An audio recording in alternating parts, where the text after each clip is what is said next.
আউযু বিল্লাহি মিনাশ শাইতানির রাজিম।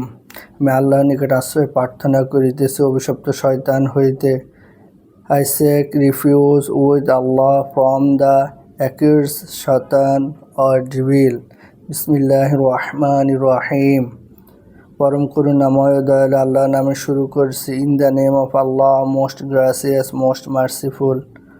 সূরা আহজাবের 56 নম্বরে আল্লাহ বলেন, ইন্নাল্লাহা ওয়া মালাইকাতাহু ইউসাল্লুনা আলান নবী ইয়া আইয়ুহাল্লাযীনা আমানু সাল্লু আলাইহি ওয়া সাল্লিমু তাসলিমা। নিশ্চয় আল্লাহ রাব্বুল আলামিনের ফেরেশতা মণ্ডলী হযরত মুহাম্মদ সাল্লাল্লাহু আলাইহি ওয়াসাল্লামের প্রতি দুরূদ শরীফ পাঠ করেন। ঈমানদাররা তোমরাও হযরত মুহাম্মদ সাল্লাল্লাহু আলাইহি ওয়াসাল্লামের প্রতি দুরূদ ও সালাম পাঠ করো। দুরূদ শরীফ পড়ে 30টি ফজিলত পাওয়া যায়, রহমত, বরকত, মাগফিরাত। সকলে মিলে দুরূদ ইব্রাহিম পড়ি। আল্লাহুম্মা সাল্লি আলা মুহাম্মাদ ওয়া আলা আলি মুহাম্মাদ কামা সাল্লাইতা আলা ইব্রাহিম ওয়া আলা আলি ইব্রাহিম ইন্নাকা হামিদুম মাজিদ। আজকের আলোচনার বিষয় হচ্ছে সূরা লাহাবের তাফসীর।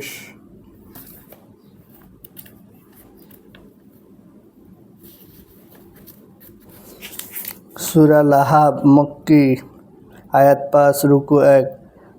বিসমিল্লাহির রহমানির রহিম। তাব্বাত ইয়াদা আবি লাহাবি ওয়া তাব।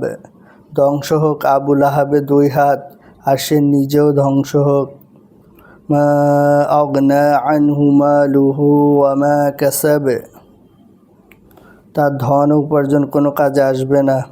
সায়াসলা নারান যাতা লাহাব। শীঘ্র সে অগ্নির লেলিহান শিখায় প্রবেশ করবে। ওয়ামরাতু হাম্মালাতাল হাতাব। আর তার স্ত্রী যে কাষ্ঠ বহনকারী। ফি জিদিহা হাবলুম মিন মাসাদ। তার গলায় থাকবে পাকানো রশি।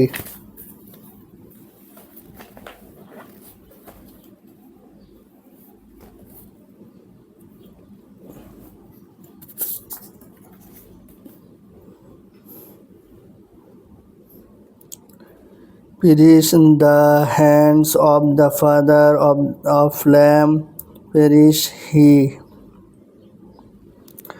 No profit to him from all his wealth and all his gains.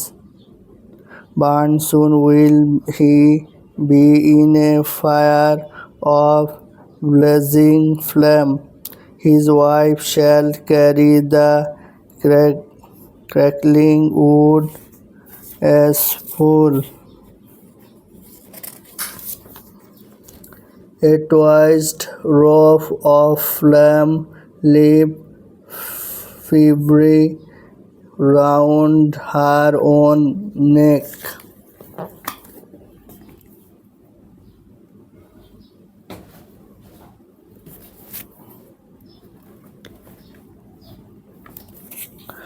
Abu লাহাবের আসল নাম ছিল আব্দুল উজ্জা। সে ছিল আব্দুল মুত্তালিবের অন্যতম সন্তান। গৌরবান্বের কারণে তার ডাক নাম হয়ে যায় আবু লাহাব। কুরআন পাক তার আসল নাম বর্জন করেছে, কারণ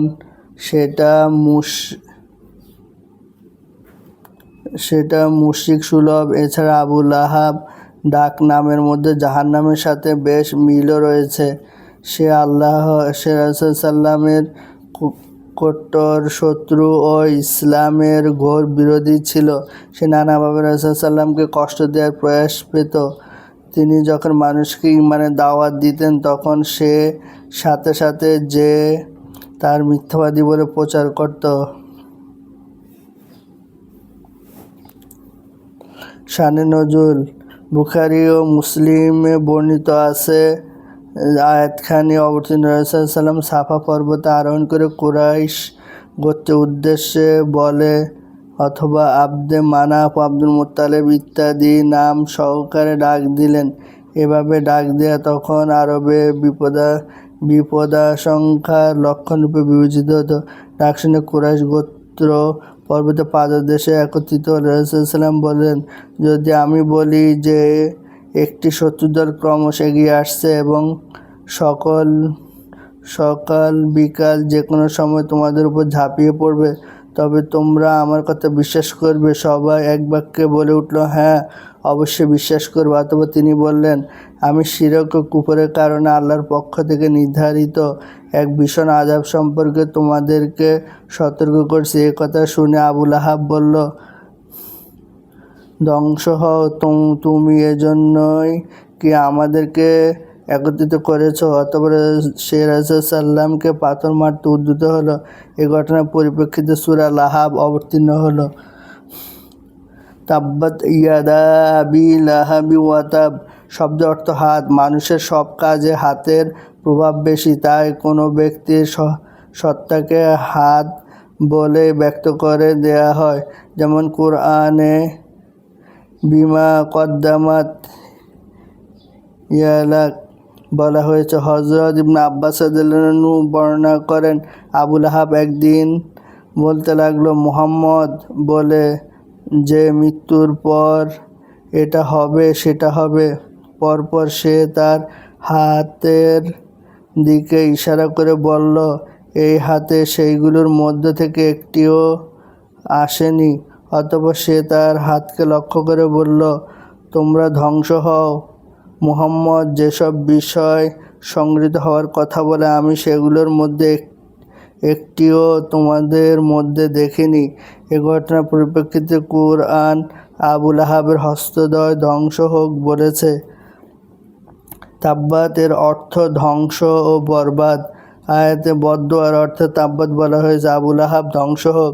দ্বিতীয় বাক্য ওয়াতাব এ বদদুয়া কবুল হওয়ার খবর দেয়া হয়েছে, আবু লাহাব ধ্বংস হয়ে গেছে। মুসলমানদের ক্রোধ দমনের উদ্দেশ্যে বদদোয়ার বাক্য ব্যবহার করা হয়েছে, কারণ আবু লাহাব যখন সাল্লামকে তা বলেছিল তখন মুসলমানদের আন্তরিক ইচ্ছা ছিল যে তারাও ওর জন্য বদদোয়া করবেন। আল্লাহ তাআলা যেন তাদের মনের কথা নিজেই বলে দিলেন, সাথে সাথে খবর দিয়ে দিলেন যে এ বদদোয়ার ফলে সে ধ্বংস হয়ে গেছে। আবু লাহাবের ধ্বংসপ্রাপ্তির এই পূর্ব সংবাদের প্রভাবে বদর যুদ্ধের 7 দিন পর তার গলায় প্লেগের ফোঁড়া দেখা দেয়। সংক্রমণের ভয়ে পরিবারের লোকেরা তাকে বিসর্জন জায়গায় ছেড়ে আসে। শেষ পর্যন্ত এই অসহায় অবস্থায় তার মৃত্যু ঘটে। 3 দিন পর্যন্ত তার মৃতদেহ কেউ স্পর্শ করেনি। পচতে শুরু করলে চাকর বাকর দ্বারা মাটিতে পুঁতে ফেলা হয়। তাফসিরে বয়ানুল কুরআন মা আগনা আনহু মালুহু ওয়া মা কাসাব। মা কাসাবের অর্থ ধন সম্পদ দ্বারা অর্জিত মুনাফা ইত্যাদি। এর অর্থ সন্তান সন্ততিও হতে পারে, কেননা সন্তান সন্ততিকেও মানুষের উপার্জন বলা হয়। হযরত আয়েশা রাদিয়াল্লাহু আনহা বলেন, মানুষ যা খায় তার মধ্যে তার অর্জিত বস্তু সর্বাধিক হালাল ও পবিত্র এবং তার সন্তান সন্ততি তার উপার্জিত বস্তুর মধ্যে দাখিল। অর্থাৎ সন্তানের উপার্জন খাওয়া ও নিজের উপার্জনে খাওয়ার নামান্তর। তাফসিরে কুরতুবী এ কারণে কয়েকজন তাফসিরবিদ ইস্তালা ওয়া মা কাসাবের অর্থ করেছেন সন্তান সন্ততি। আল্লাহ তাআলা আবু লাহাবকে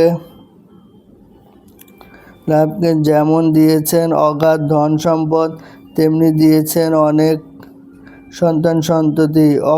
অকৃতজ্ঞতার কারণে দুটি বস্তু তার গর্ব, অহমিকা ও শাস্তির কারণ হয়ে যায়।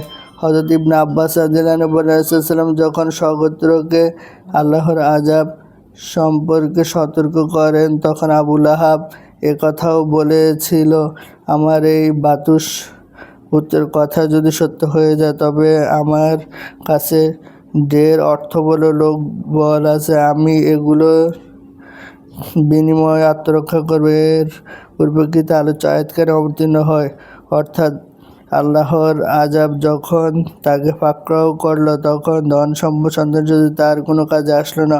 অতঃপর পরকালের অবস্থা বর্ণিত হয়েছে, সায়াসলা নারান যাতা লাহাব।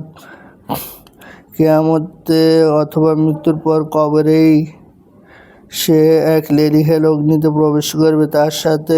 তার নামের সাথে মিল রেখে অগ্নির বিশ্লেষণ যাতা লাহাব বলার মধ্যে বিশেষ অলঙ্কার রয়েছে। ওয়ামরাতু হাম্মালাতাল হাতাব।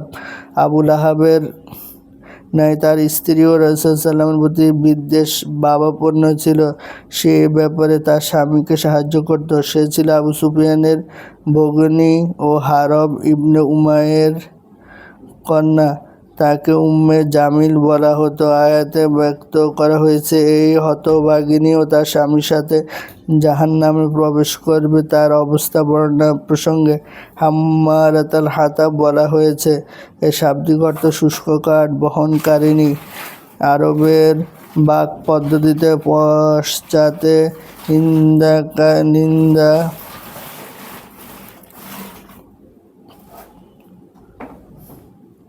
নিন্দাকারীকে হাম্মালাতান বা খড়িবাহক বলা হয়। শুষ্ক কাঠ একত্রিত করে যেমন কেউ অগ্নি সংযোগের ব্যবস্থা করে, পরোক্ষ নিন্দা কার্যটিও তেমনি। এর মাধ্যমে সে ব্যক্তিবর্গ পরিবারের মধ্যে আগুন জ্বালিয়ে দেয়। সাল্লাম ও সাহাবায়ে কেরামকে কষ্ট দেওয়ার জন্য আবু লাহাব পত্নী পরোক্ষ নিন্দা কার্যের সাথে জড়িত ছিল। হযরত ইবনে আব্বাস রাদিয়াল্লাহু আনহু, ইকরামা ও মুজাহিদ রাহমাতুল্লাহ আলাইহি প্রমুখ তাফসীরবিদ এখানে হাম্মালাতুল হাতাব এর এই তাফসীর করেছেন।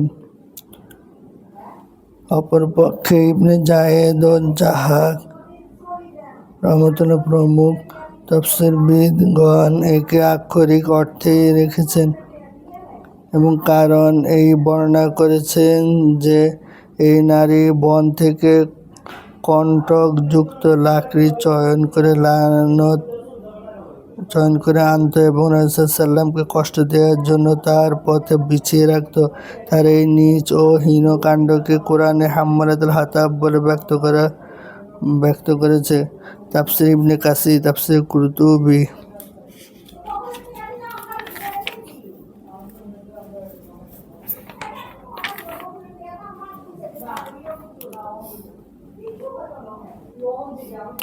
কেউ কেউ বলেন যে তার এই অবস্থাটি হবে জাহান্নামে।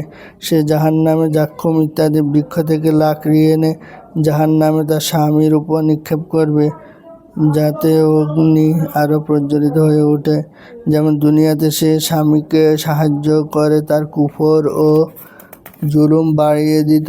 ফি জিদি হাবলুম মিন মাসাদ, মাসাদ শব্দের শিনের উপর সাকিন যোগে ধাতু, অর্থ রশি পাকানো, রশি মজবুত করা। শিনের উপর জবর যোগে সর্বপ্রকার মজবুত রশিকে বলা হয় কামুস। কেউ কেউ আরবের রীতি অনুযায়ী এর অনুবাদ করেছেন খরজুরের রশি, কিন্তু ব্যাপক অর্থের দিক দিয়ে হযরত ইবনে আব্বাস রাদিয়াল্লাহু আনহু অনুবাদ করেছেন লোহার তার পাকানো মোটা দড়ি। জাহান্নামে তার গলায় লোহার তার পাকানো বেড়ি পরানো হবে। হযরত মুজাহিদ রাহমাতুল্লাহ আলাইহি এই তাফসীর করেছেন তাফসীরে মাযহারি।